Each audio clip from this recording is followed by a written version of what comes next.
First of all, thanks to the hand weaver, to Nicole tonight, Amy yesterday, and Margaret. What a very, very nice, nice introduction. I feel very humbled. Thanks for asking me to speak with you tonight about all of the basket making and collaborative work that I've done with Marc. As some of you attended yesterday, you will know that from 75 to 1996, I lived in Vienna, Austria. I worked at the UN and I made baskets really only in my spare time. I moved back to the States in 95, finished a degree, and I met Marc, my husband, roof firing party in Villa Grove. Marc Jenesel is a ceramist. He is specialized now in a raku pottery with a copper sand glaze. We own together Willow Bend Studios in Colorado Springs. We've been working together, collaborating on our work for over 20 years. Yesterday, we looked back on my work as it's progressed from day one, literally. So thank you for putting up with all of my clumsy little basket starts, but you got to start somewhere. Tonight, we'll look at the technical aspects and primarily how we met challenges that were presented along the way. And there's going to be a little unavoidable overlap. I've tried to find some new photos for those who were here yesterday, but some of it has to be repeated. So I will be including information about the pottery by Marc as it pertains to our work together. And we're going to be looking at the following items: the styles, techniques, and materials. Bear with me, please.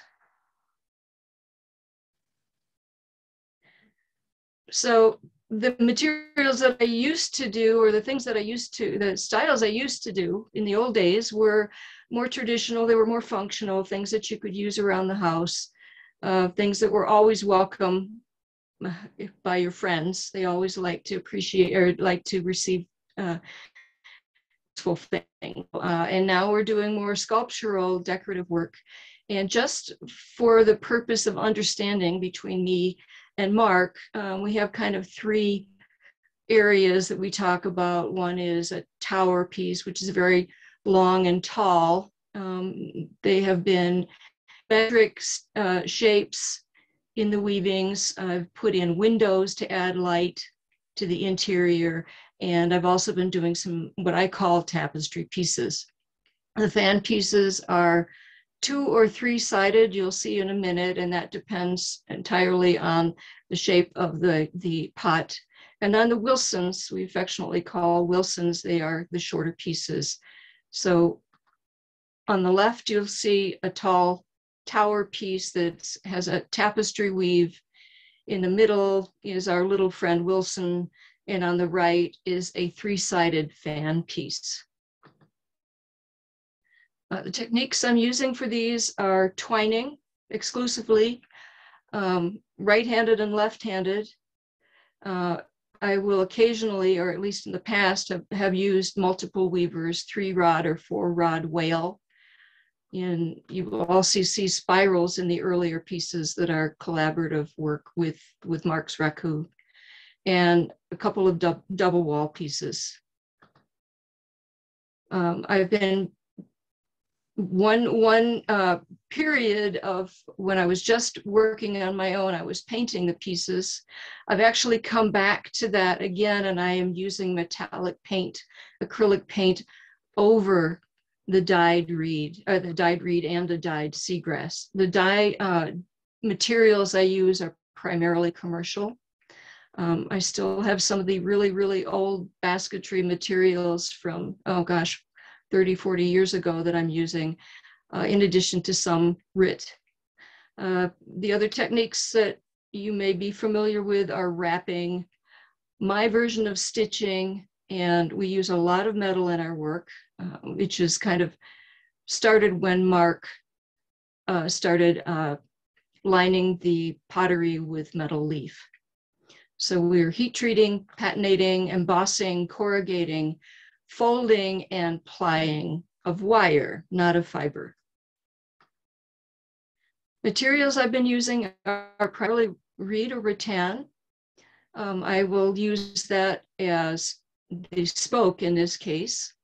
You will find natural dyed and smoked reed. The willow or tamarisk, salt cedar, is some that we have collected, some that I have purchased, especially the willow.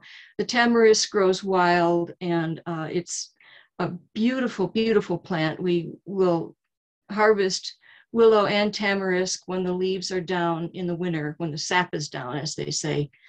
But we've also found that a lot of the wild willow and tamarisk is buggy. I have to treat it, and I have to look at it very, very carefully to make sure there are no bugs in the final product. As was pointed out yesterday, tamarisk is a noxious weed in Colorado. And when we were down in New Mexico at Ojo Caliente, they were actually yanking the stuff out with bulldozers and backhoes with chains. They were pulling it all out, root and all, because they don't want it to continue to grow there. It just sucks everything up in the area and makes it uninhabitable for other plants. The seagrass I'm using is from China. It is corded seagrass. It comes in a coil, natural or dyed. I dye my own materials, and it just depends on what I need for that particular piece. And Susan recognized the date palm inflorescence that I use. You'll see that in the background behind me, and I will explain that a little bit better later. Other things that we've gotten into is semi-precious stone beads. I have a stash of those, of course. Glass beads, mica. I mentioned already the dyes and the paints, and the copper in many different forms, in leaf, foil, wire, mesh, nuggets, and also very thick copper that Marc has been cutting and shaping into beautiful attachments for his pottery. Just so that you get an idea of what we're looking at here, I think probably the biggest challenge of all was how to marry the two parts, the pottery and the weaving, the clay and the fiber, so that there is really a harmonious whole. At the beginning, it felt a little bit like baskets atop pots, and I think now that we're working really a lot harder to make sure that we're in sync. So when Marc makes a pot, you should know this, he makes the pot, he alters it, he fires it in the raku technique, he lines it with copper leaf, and then he just hands it. Pretty amazing. He says that it's his exercise in giving up attachment. He has no idea what I'm going to do with it. Now, there are times when I will ask for a specific shape because I want to do something specific with it, and he will comply. And it's a partnership in many ways. It's sort of, sometimes I will ask for his advice, and sometimes I will take the advice that he gives me.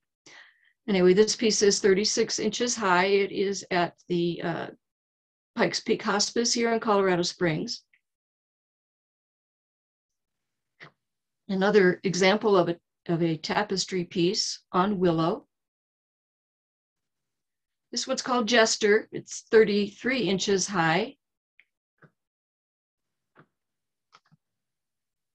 Another tapestry piece, 29 inches high, and this is on salt cedars. You can see how beautiful that material is.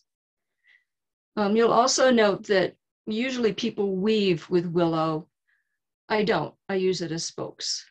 Here's a piece where I have come together halfway up the weaving and then split apart at a different place. And you can see at the top, I've treated the top a little bit differently than a normal basket. I've just wrapped the spokes. This one's called Turquoise Tower, 40 inches high. And I beg your indulgence on this. I am not a videographer, and I hope that this will actually come through. It doesn't look like it's going to do it for me, though. Well, oh, here we go. Yeah, like I said, I'm a collector of baskets as well. So in March last year, no, sorry, it's 2 years ago, when we were in lockdown, I went through the whole area here on my half of the studio, and I cleaned everything and put everything away. And then all of a sudden it got filled up again. Those are Marc's pots right here that have been glazed and they're ready to go into the raku kiln. This right here is the electric kiln where he does the bisque firing of the pottery after he's thrown and altered it. And this is my little dye station. But I also discovered that I had this collection of baskets that were stuck in a cupboard. And I thought, well, that's stupid because life is short and how come I don't get to see them? So I put them all up on the wall and everything is wonderfully cluttered again, which kind of drives me crazy, but it's really lovely to see all these baskets, my old friends. So one thing that happens along the way is we make mistakes. So we can either step back and learn from them, or we can throw everything away and start over. Well, obviously, I'm not going to throw away a beautiful pot like this. I'm going to do everything I can to make a piece that's really nice. So when you have a mistake, you look for a creative solution. And I'm trying to think of what they call that. Oh, anyway, it's a design element. That's it. It's a design element. And change happens, so go with it. In this, this is called a Giffen grip. It's something that potters will use. It's kind of a cheating way to be able to turn your pot upside down and trim the base. Otherwise, a potter would use 3 lumps of clay to hold the piece in place while they're trimming the base. Well, I scored this for myself because one time when I was working on an old, one of these Scandinavian knee chairs, and I was holding the piece between my knees so that I could weave with both hands, I dropped it and the pot broke, and that was it. So Marc graciously gave me one of his Giffen grips, and that's how I hold the pieces in place, and it's on a turntable, so I can turn the pieces I'm working on it, and I have both hands free. It's a wonderful thing. It's a wonderful thing. Yesterday, I talked a little bit about the beginnings of attaching fiber to pottery. I'm pretty sure it was Marc's idea to try this, because who would put holes in a perfectly good pot? I don't know. Anyway, he did. And so I think this is sort of the beginning of our collaborative work that took us into a whole different realm. Now, obviously, the beginning, not so much, but the way I figured out to attach spokes was with an even number of holes. So all of these things you see here, that one piece here comes to the center and goes back out again. It's one piece, and that creates 2 spokes. I did it here as well, but I reversed it. I had one going to the center and back out, and then I had another starting from the center. I'm saying that the wrong way, but anyway, I reversed the direction so that I could have the rim a little bit more even. And the next piece will show you what happened when he one day made a pot that had an uneven number of holes. So I had to figure out how to attach the pottery, attach the fiber to the pottery, the spokes to the pottery. And I came up with beads. I ran down to the local bead store and ran a piece of wax linen through a bead. That bead goes through the hole with the wax linen to the other side and ties. That's what I tie the spoke on with. You can see it a little bit better in this photo. Right here are the spokes on the outside of the pot that I've tied on, and the beads on the inside. And this is still working with reed, and I'm still making a normal woven basketry rim out of the spokes. And one thing led to the other, and we were constantly going to bead shows and gem and mineral shows, picking up beads because we could never have enough. We would even go in there saying we're not buying anything, and we would end up with a bunch more rock. So that's our stash, our bead stash. And these are the spokes I was telling you about. These are all purchased willows from Iowa and Ontario, right outside our little studio. I take all of these pieces individually. I cut them to the right length. Let me just back up for a second. If you'll notice, there are 2 holes here. When we started out, Marc was making 1 hole around the pot, and I found it really hard to keep the spokes standing up that way. I would get one done and then move on to the next, and number 1 would fall over. So he decided to try stacking the holes. And in addition, I discovered that some of these willow pieces and tamarisk salt cedar pieces, if the ends were not prepared properly, it would scratch the beautiful copper leaf that he had just applied to the inside of the pot. So I had to start being more and more careful with that. Here you can see the bead with a jump ring. The wax linen goes through the inside of the pot. And there's me tying the piece on. I discovered one of our visitors said, "Oh, I see you're using a surgeon's knot for that." So it's 3 times tied. Well, now I know. I learn a lot from my customers. The next stash began simply enough. You can see here, this is outside the studio right in front of the raku kiln. I went to a workshop run by the National Basket Makers Association, or organization, sorry. They had a workshop in Abiquiu, New Mexico, and John Garrett, who's a wonderful artist, has worked a lot with metal. He was teaching classes in weaving with metal. So this one right here is pop cans, basically cut up into strips. He worked with flat metal as well. He showed us how to cut big sheets of metal. But what I took from it primarily was how to ply, I should say, wire. So that started the next stash, collecting wire, buying wire in large amounts because the little bitty spools just didn't make it. So I would attach 3 pieces of wire, silver-plated colored copper wire, to this rod, back up all the way across the studio, grab my drill, attach those 3 plied pieces, and turn the drill on and ply the wire, twist the wire.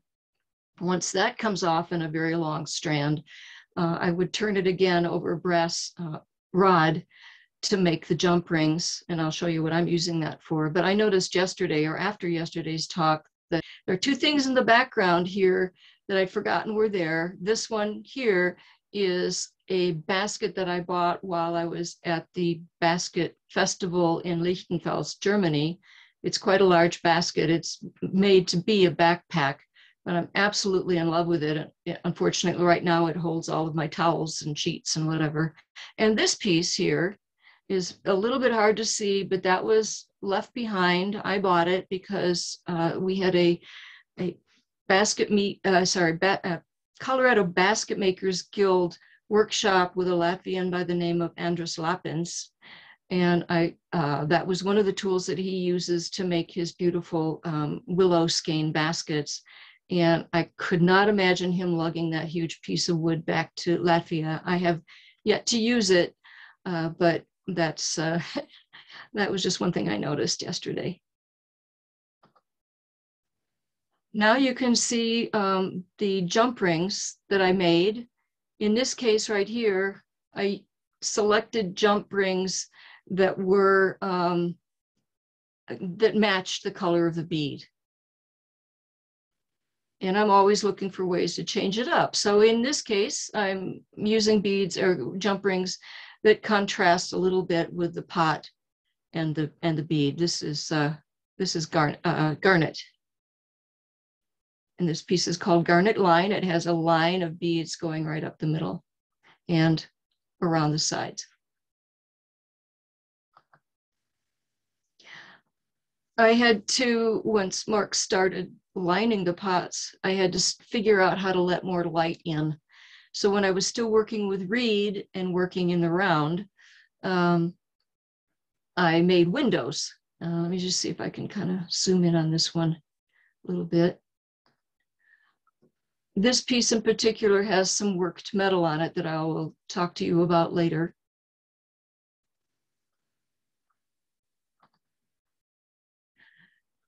This is a piece also where he started to open up the pot and let light in. So I need to do the same. There are metal pieces hanging from the reed, and this is also a variegated copper leaf that I attached to the rods. And this is Marc Jenesel. Here he is with a leather hard pot. It has been thrown, left to dry a little bit, and he's now measuring out where he's going to put the holes in this piece, and he will probably be adding the slots to the side and maybe altering the top, the rim. I wanted to let you know what Raku is all about too, because it's not obvious to people who are going through a gallery what different kinds of pottery are. This is a very low fire piece of pottery. You wouldn't fill it with water, for example. In this case, it's decorative, and it was named after a Japanese family, as far as I know. And I will try again to get this going for you, she said. Well, golly, it worked yesterday. So sorry. Anyway, that is Marc in his attire here. He has just put a piece of pottery in the kiln, in this container with combustible material, and I am getting ready to wrap the whole can up with a wet towel to just seal off the air from that. It's not normally done like that. But let me read to you from this article in a magazine. He wrote this part, and I think it best describes what he does. There are many steps and processes involved in creating a piece. After throwing a piece on his potter's wheel, Marc alters the shape and adds holes to attach spokes. The pottery is bisque fired. That would be in that kiln that I showed you in the studio. And then a thick copper sand glaze is applied. Raku firing the pot involves heating the pot to 1850 degrees Fahrenheit. That's in this kiln right here. There are pieces on the top that are warming up. And then placing it in a can of combustible material. Once the fire gets started, the can is covered to cut off the airflow. The fired piece tends toward the coppers and blues, but often results in all the colors of the rainbow with deep crackles of complementary colors. Each piece is unique. Marc may fire the piece a few times until he achieves the look he wants. He then lines it with several layers of copper leaf and may embellish it with copper and semi-precious gems before passing it on to me. And that's when I start to attach the spokes. And I'm really sorry about this because this was a great little video. Nope. Here we go. And I have to say, it's a whole lot more fun watching him fire pots than it is to watch me weaving a basket. So this is kind of a treat for me too, every time. And the fun thing is, you never know exactly how each piece is going to come. They're all different.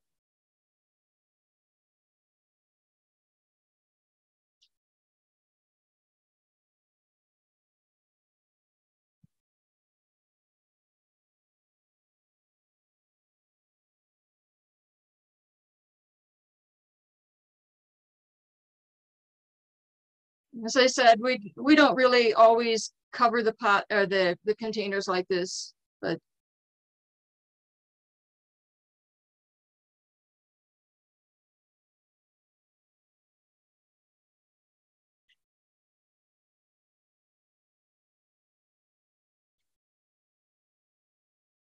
and that's it. And that was our neighbor who was taking that video. Here's a piece that has just come out of the kiln, so you can see all of those really rich alligatory kind of surface to it and the beautiful colors. This was one of the first pots that Marc lined with a leaf and opened up so you could see the inside. And I'm showing you these because these pots I find incredible. This is all the same glaze. It just depends on how much air it gets, the size of the container it's put in.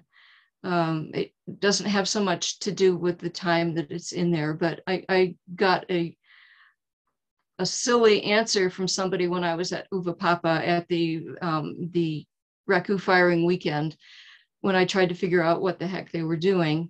Well, how long does it have to be there? Well, it depends. And what's the temperature? Well, it kind of depends. And I kind of think it might have been Clyde Tullis who gave me those answers, but you can never get a straight answer out of a potter, out of a raku artist. You can see in these pieces he has cut out pieces of copper, drilled it, and attached it to the pot. And I'm showing you these because it's a little bit hard to see the details on the pots that are altered and adorned that he gives to me. You see the big piece. But, he also became a bead addict. So there you go. Here's a piece with sheets of copper sheets of mica attached down through the middle.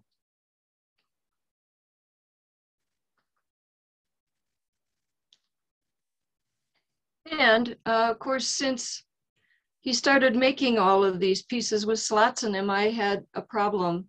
I could no longer weave in the round. I had to start weaving back and forth.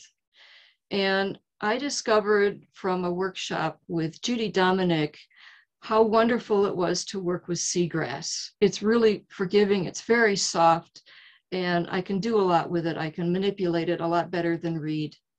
So that, from that day on, pretty much changed how I worked. I dye my own materials, and I cannot stand to weave with gloves. It just doesn't work. So sometimes I get stuff on my hands. Here you'll see I'm coming up to the edge of one of the sides. I have to figure out how to turn around and go back. I do something that not a lot of basket makers do. I turn the edge, I overlap these pieces at the back because I twine. And I think somehow that makes the edges a little bit more sturdy. I can't say for sure, but that's how I do it.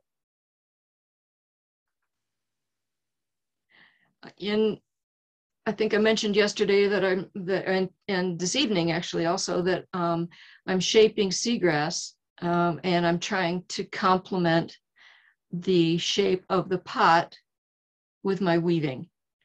So you'll see here I have two different kinds of weaving going on.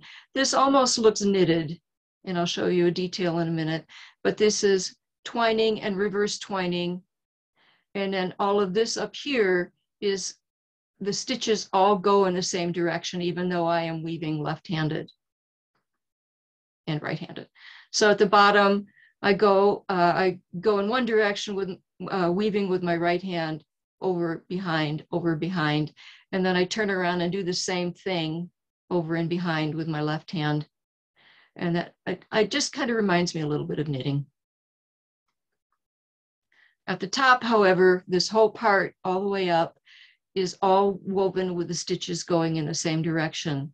And that actually helps me shape the piece. If I want to get a little more motion in the piece, that kind of literally torques the weaving.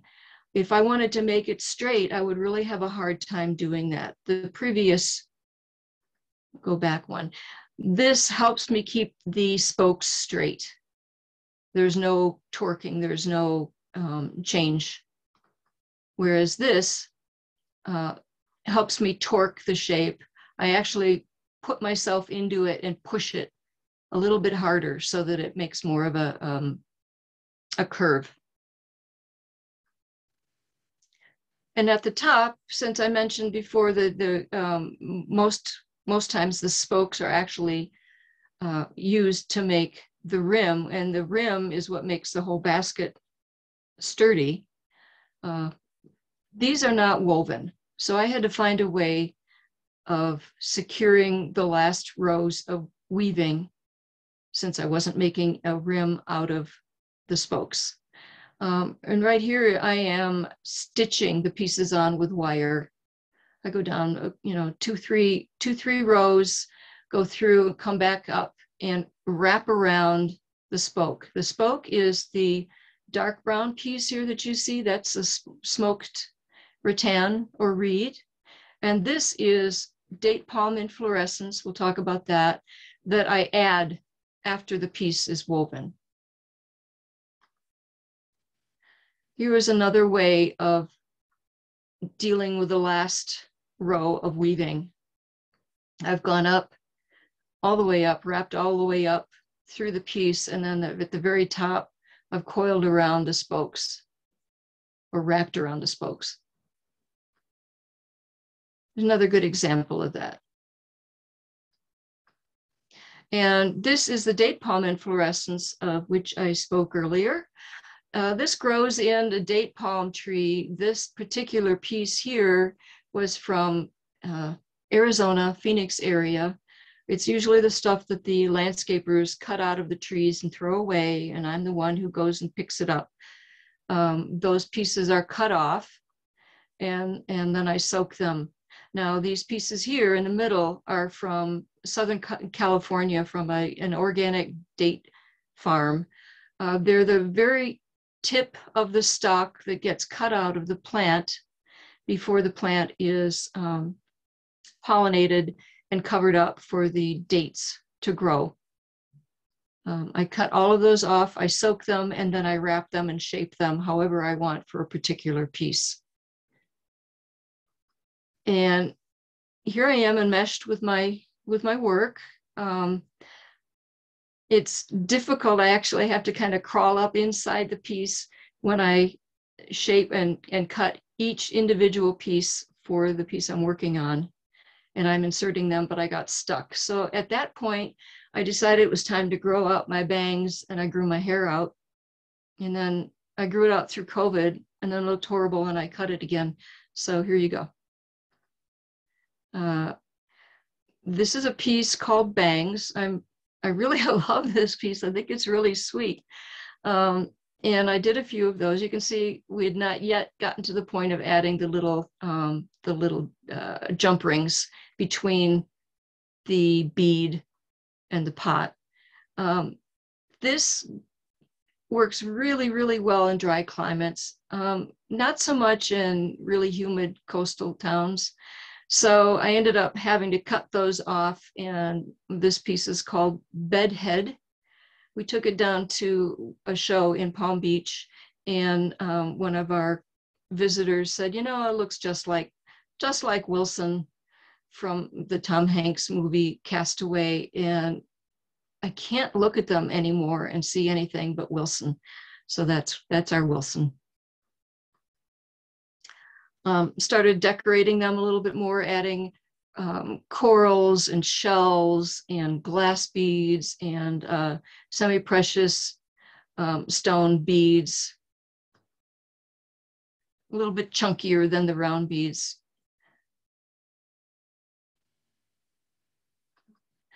And the next problem was, how do I make it sturdy at the top? Now I've got three sides on this pot. Here's one part of the fan, here's another part of the fan over here, and here's the third part of the fan. So I gather them up in the middle and I attach them. And I wish I could show you the whole piece, but this is all I can show you. I have to kind of stitch between the panels, either with wax linen or with wire, copper wire. Here's maybe an easier example, one of the earlier pieces where Marc has done some metal work here, and I attached those at the top.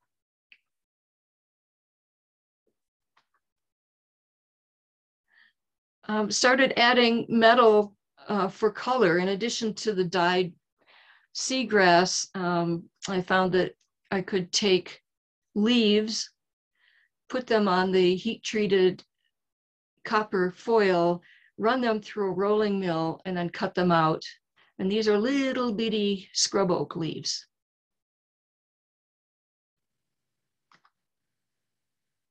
Ginkgo, which is one of my favorite trees in the world. But you can see the beautiful colors that came from hitting that with a propane torch, that copper foil. Some more embossed leaves. This piece is called ginkgo, believe it or not.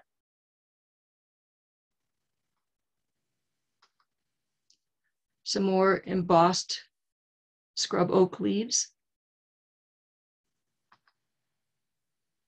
And in one of the workshops, it might have been with Marilyn Moore, probably with Mary Hetmansberger, who was teaching us jewelry techniques with copper. She showed us how to make corrugated metal foil pieces. So I started making leaves.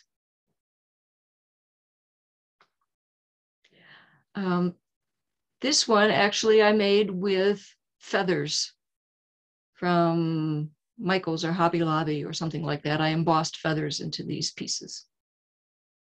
This is called Fan Dance. And you can probably tell it's one of the earlier pieces because it's closed. It's woven round, and it also has little bitty beads. Here's some more of the corrugated copper behind the spoke in this case. And you can see the beautiful salt cedar spokes.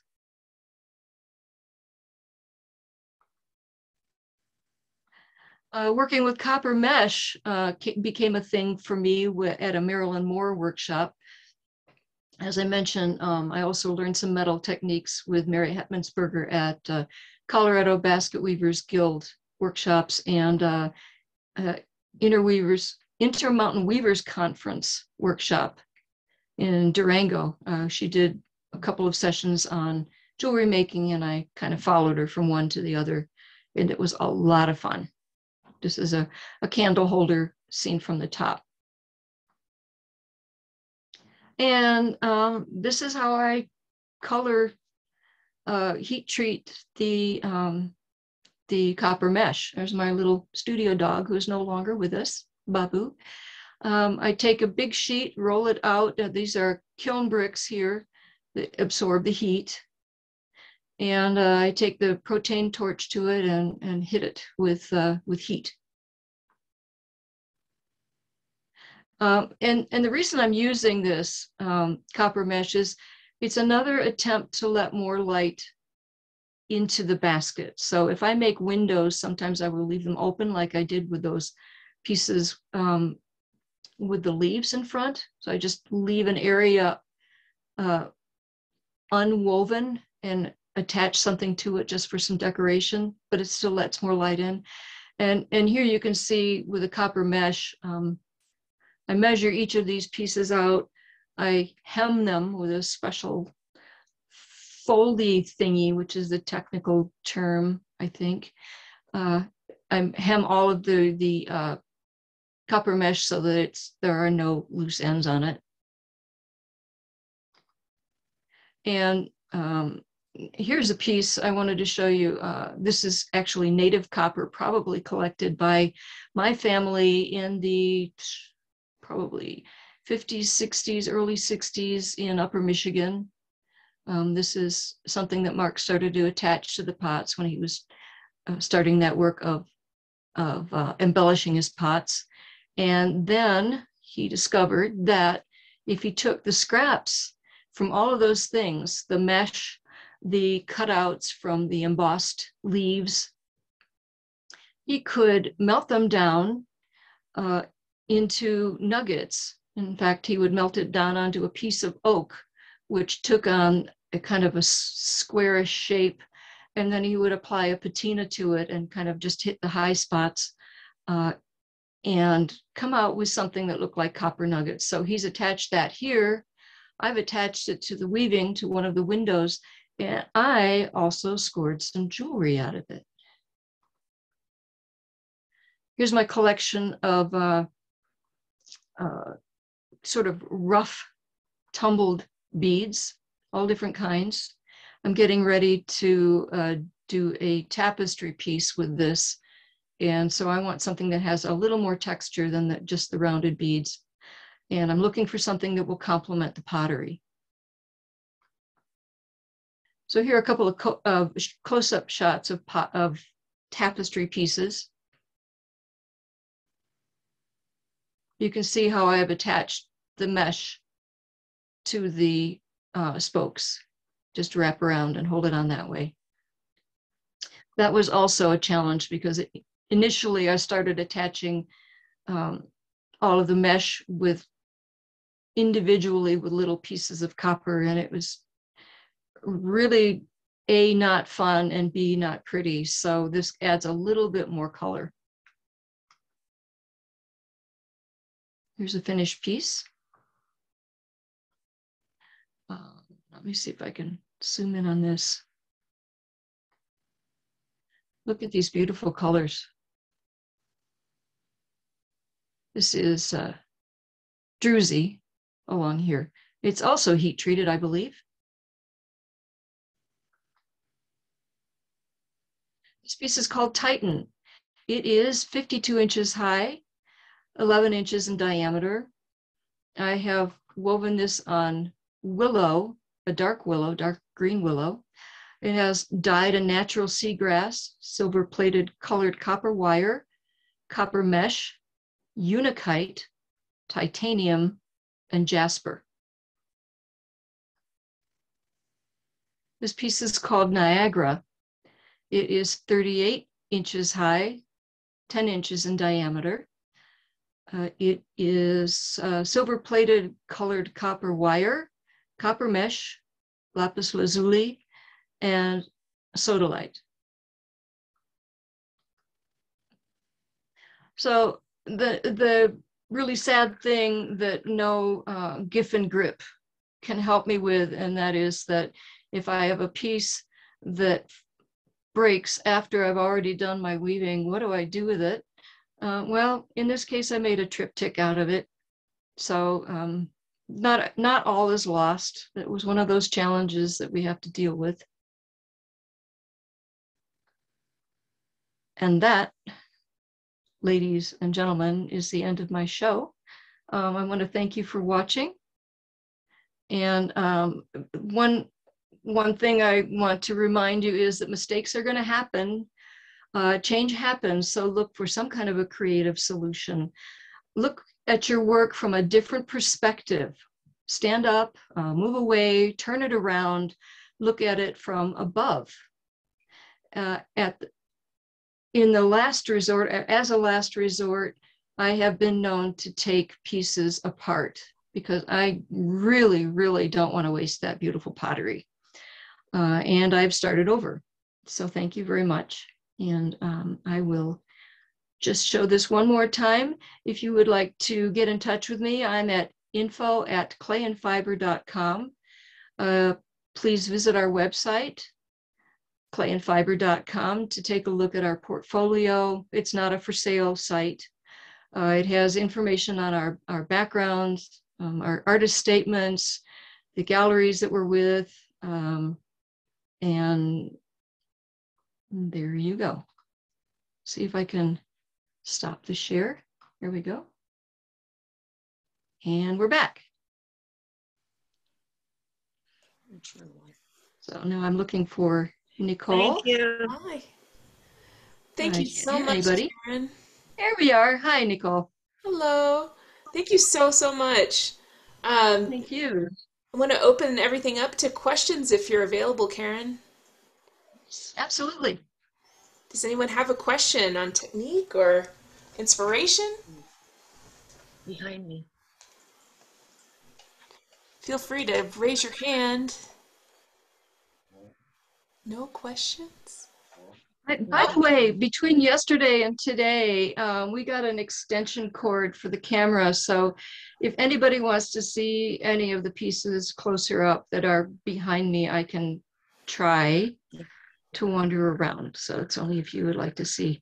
I can get a little bit closer to some of them. Yes. I think that sounds great. I would love to see it. Here, let me Okay. spotlight you so that other people can see. Okay. I wanted to address something that Amy actually was one of the viewers yesterday who asked about the business and whether or not it's really making. And I kind of had a hard no on that one. And I felt a little bit badly about it, but I would like to explain it a little bit more than I did yesterday. I had a little time to think about it. So with your indulgence, I'd like to say a little bit more to that. For us, the pieces really need to be seen in person. They need to be touched. I love it when people come into the booth and touch, and you're fiber people, you get touch. Usually the fiber people will come in and touch, and then the engineers will come in and say, oh, how did you make that? Because they want to figure out how it's all put together. So the little bitty online photos are really hard to understand. It's really hard to visualize a piece in your own space. Our market is primarily on the East Coast. We have a really small market. And I would say mostly Philadelphia area and West Palm Beach, where we've done these shows. We've even talked with people who have homes in both places. So, they go south for the winter. But we really, really love living in Colorado, and we have no intention of moving to the market. It's just not going to happen. I mean, our lives would be a lot easier if we did that. We wouldn't have to pack all our stuff into a trailer and haul it halfway across the nation to do a show. That said, it's also difficult and pricey to ship our work due to the size, and that's a UPS thing. It's not the weight. They're primarily very light. The heaviest thing on that whole piece is the pot. As somebody mentioned yesterday, are they tippy? They could be, but the pottery is a lot heavier. The weaving is very light. So we pretty much have to take our pieces to market. There are very few indoor shows in the West because our weather is too darn good. So, gosh, it's great for us. It's not so great if we're looking for a high-end indoor show. But all that said, aside from the logistical issues, the show experiences have been really valuable. We've met face-to-face with collectors. You can really engage people and find out what they're looking for. And we've seen some really fabulous high-quality craft from around the nation and around the world, because very often these organizations will invite a group from a certain country. And we've made really good friends with some of the other artists. So we see what they're going through. They're doing the same thing we are, although I got to say, I'm really jealous when I see the jewelers come in with their cases of jewelry and set up, and they're done. and we've got like hours and hours of lugging our stuff, our booth, our drape, the lighting, the pedestals that Marc made, and then finally setting up the show. But it's worth it, you know. I mad at him the evening of the setup, and then by the next day, everything is wonderful again, and we get to say hello to everybody, and it's very sweet.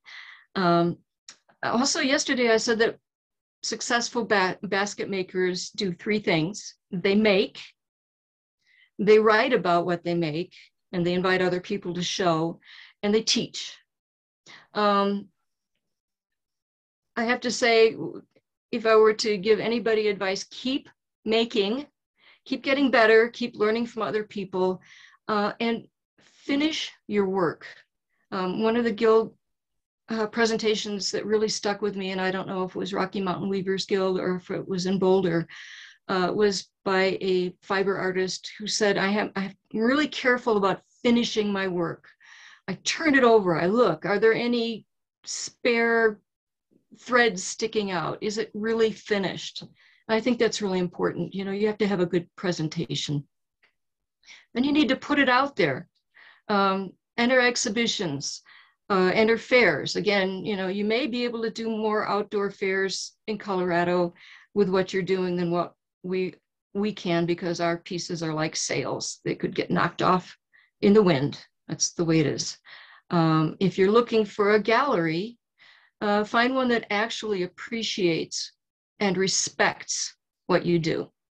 They need to understand fiber, and they need to be eager to learn, because if they don't understand it or appreciate it, they're not going to sell it. They will not do a good job of selling it. Again, teaching and publishing, not everybody can do that, but probably the really number 4 would be market yourself. And as I've mentioned before, people are going to have a hard time buying a huge piece of you know, investing in a piece that we do by looking at a little photo like that. So if you really love being on Facebook and Instagram and building your own website, go for it. But personally, I would rather be making. I'd rather be doing the weaving.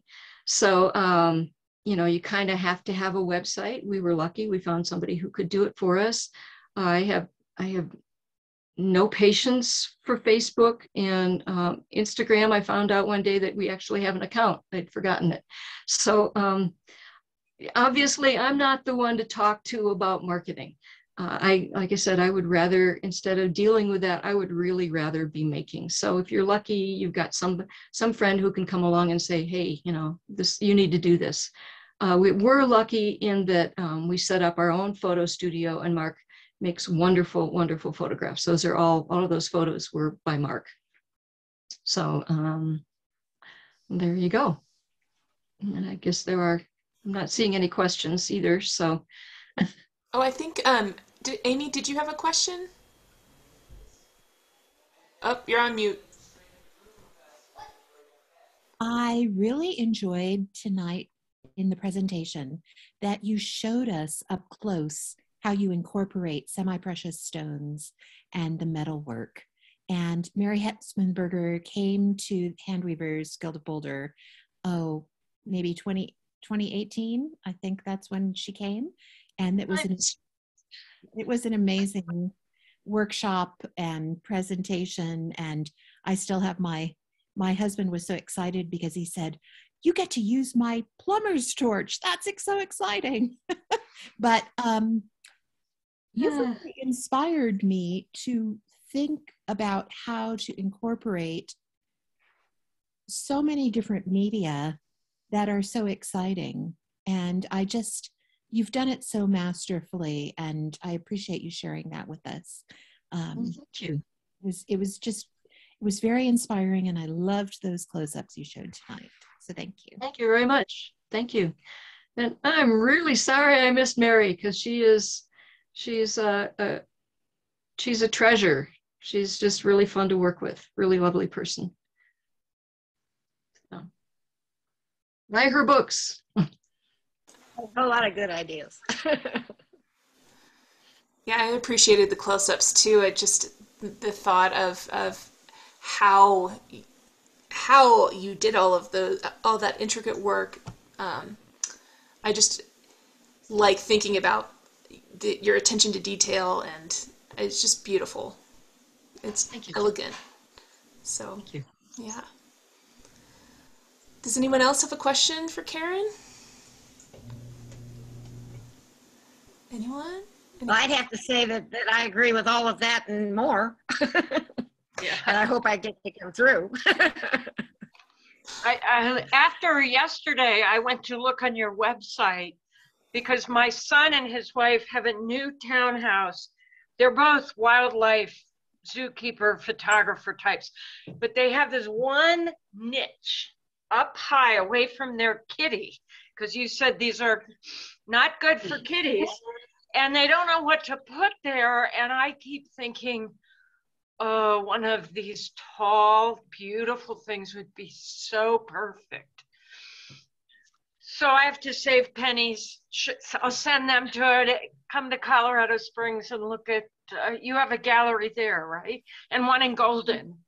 There's one Spirits in the Wind gallery in Golden, Hunter Wolf Gallery in Colorado Springs. And then we, once I get myself back into gear again and get motivated, there will be more work here as well. So, yeah. So thank you. I can dream. Yeah, I have to say that one of the motivators for making really, really big, tall pieces was when we were in West Palm Beach, and these folks had houses with really high ceilings. And we would deliver works to, I thought, maybe 3 places in that area, and realize that if they had a smaller piece, it would just disappear. So they needed something that made a statement. So I get it. Yeah. Yep. Mm-hmm. We saw some places like that in Sedona that needed really tall things, and they came through with wood pieces frequently, but same idea. The structure demands it. Right. Right. Babs, do you have a question? I'm looking at the piece behind you. It's almost like it's a mask over your right shoulder. It almost looks That like one there? Yes. Okay. Some? That is a variation of a ginkgo, but I think it kind of turned into a manta ray. But I'll move the camera for you. I mean, I just see 3 darker places which kind of look like 2 eyes and a mouth sitting down there. But, Oh yeah. Okay. And yeah. I wish I could Oh, I light see this the ginkgo better. on. Yes. Oh. Can you see that? Okay. Oh, pretty. Yeah. Wow. So that's the heat treated copper foil. Okay. You have lovely work. Wow. Well, thank you. And here you can see again, I'm weaving in. Hold still. It looks a little bit, I don't know, knitters, does that look a little bit like knitting to you? Yeah, it looks like you knit it sideways. Yeah, right? Oh, yeah. Right? Yeah. Yeah. Yeah. So that is so I can control the rod going up, and it will stay straight for me. Oh. That's cool. Wow. Try not to, here, I have to show you this piece. Here's a piece, it's almost like jewelry. In fact, we have a tagline for our business. I'm sorry, I'm making a mess of this. We have a tagline for our business that is jewelry for the home.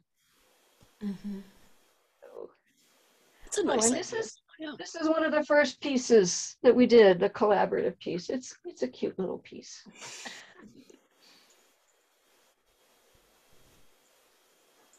And then again, copper mesh.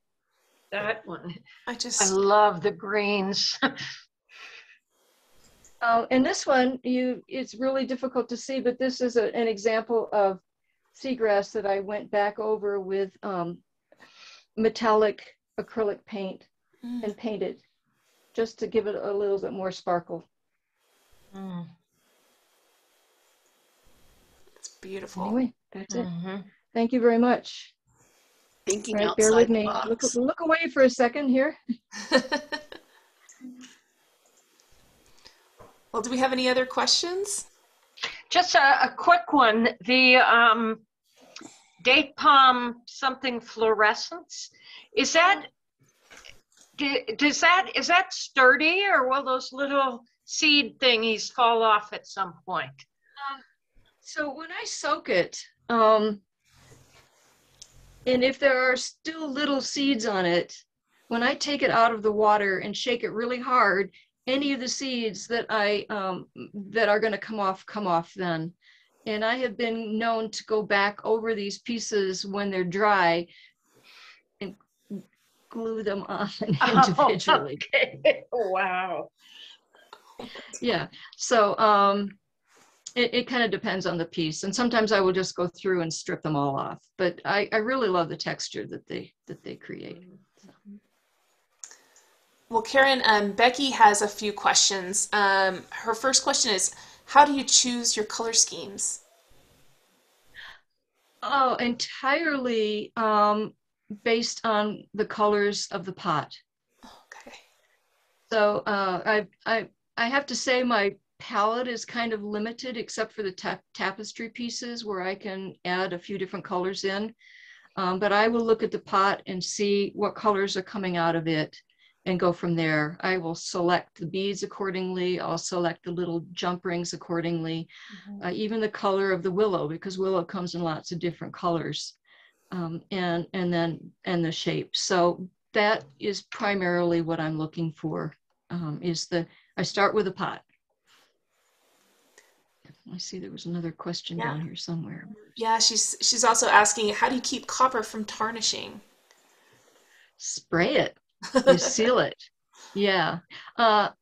Which is what Marc does with the copper leaf on the inside. He sprays it to seal it. I've noticed when I spray the embossed pieces, they lose some of the color. And I haven't found any way to keep it really strong. It's either leave it as it is and let it tarnish gradually on its own and get its own patina, or spray it and lose some of the color. So great. Oh, and I saw something about the leaf. Yeah, Becky was also wondering what happens to the ginkgo leaf when you torch. Oh, okay. So the ginkgo leaf itself, when I run it through and emboss it onto the metal foil, that's it. It is suck dry. It gets thrown away. There's nothing left. The metal is torched before I emboss it or before I crimp it. I'm not sure that was really the answer. So anything that I use, like this leaf in back, these leaves in back of me they've already been heat treated, embossed, and cut out, and then attached. Does that answer your question, Becky? I hope. Yes, she's waving. She says yes. That was a yes? Okay. Oh, and then Babs has a follow-up. So the leaf leaves an impression that you're using? That's exactly right. It's exactly right. The more pressure I put on the rolling mill, you have to understand there are two round things on this rolling mill, and there is a piece of cardboard, a piece of copper, the leaf, and probably and I think that's it. Wait a minute. Cardboard, leaf, and then the copper foil. And it's usually very thick copper foil. So that pushes the leaf. I push the leaf through that way. I roll it through that way. I think I've got the order wrong. Anyway, the leaf comes into direct contact with the foil and leaves an impression. It's a tremendous amount of pressure. And then when the leaf comes out on the other side, it is bone dry. It doesn't have any structure to it. It's very, very fragile. It's like a moth wing or butterfly wing. And then it just disintegrates, right? It doesn't hold up very. The stem is shot. I can't use the stem anymore. So, yeah. Great. Thank you.